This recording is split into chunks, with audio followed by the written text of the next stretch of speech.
San Antonio mayoral candidate Greg Brockhouse threatens to leave a debate if asked about domestic violence police reports.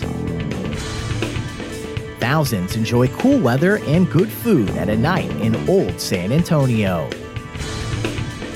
And the Spurs fight an uphill battle as they return home for Game 6. This is your Express Briefing podcast for Wednesday, April 24th. Subscribe to this and other free content at expressnews.com/podcasts. And get each day's top news and sports headlines delivered to your inbox at expressnews.com/newsletters.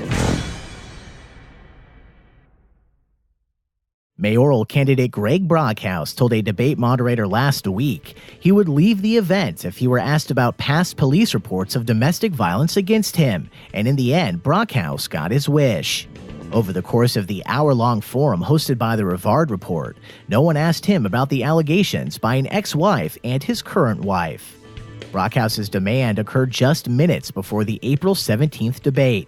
The news site's editor and publisher, Robert Rivard, says he was introducing guests at the time, and management didn't have time to sufficiently address the last-minute issue caused by Brockhouse's request before the debate began. However, the Rivard Report did later include the threat in its article about the forum. The Express News first published its investigation about the incidents on March 21st, where it cited two police reports, one in 2006 and another in 2009, in which Brockhouse's second wife and his current wife accused him of domestic violence. In the first report, Brockhouse's ex-wife told police he shoved her, prompting her then-boyfriend to come to her defense. Brockhouse is the complainant in that report and has said he was the victim of an attack, though his ex-wife, who also called police that night, disputes that account. In 2009, according to a police report, Brockhouse's current wife called police and said he threw her to the ground and tried to hit her, telling officers he only relented when their children came into the room. But the police report of the 2009 incident has since disappeared and appears to have been expunged. However, as Brockhouse was not arrested or charged in the incident, experts say the police report of that incident should have been barred from such an expungement. Councilman Brockhouse answered questions about both accusations in the first mayoral debate, held a day after the Express News published its report. At the time, while he called the article inaccurate and denied the allegations, he did note that he was okay discussing the issue, saying that, quote, "I'm okay with standing with my faith and standing tall with my wife and answering the tough questions." But despite that claim, the topic has not resurfaced in any of the numerous mayoral debates since that time. Sumptuous aromas of international foods and thousands of people in crazy hats and colorful fiesta wear filled La Villita on Tuesday night as the rollicking party known as A Night in Old San Antonio kicked off its 4-night run. Cloudy skies did little to dampen the revelers who came out in droves to enjoy the more than 200 food and drink booths, live music, and children's activities. For the 71st year, the San Antonio Conservation Society is staging and raising funds at the festival that features 15 distinct cultural areas, including Chinatown, Via España, and International Walkway. The festival is run by more than 10,000 volunteers and billed as a celebration for preservation, attracting more than 85,000 people annually to the 5-acre historic district.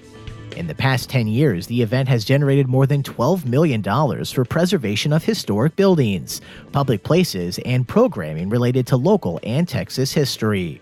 The festival's roughly $1.5 million in annual proceeds support restoration and preservation of historic structures, waterways, and other heritage assets in Bexar and surrounding counties, as well as educational tours, advocacy programs, seminars, the Society's resource library, and its 2 house museums.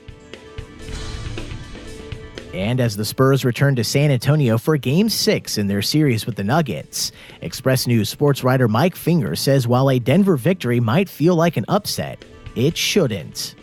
Finger writes that while up to Tuesday this was the most evenly matched first-round series of the NBA playoffs, that may have been a mirage, and the Spurs' collective edge in playoff knowledge, if it ever counted at all, doesn't matter now that Denver's players have found their bearings and are no longer intimidated by the postseason lights.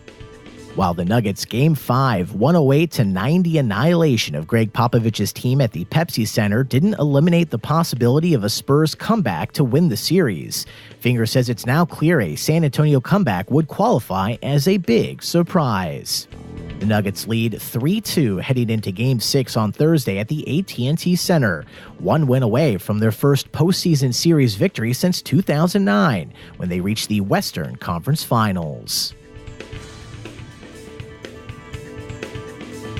And that's your daily San Antonio Express briefing for Wednesday, April 24th. Subscribe to this and other free content at expressnews.com/podcasts.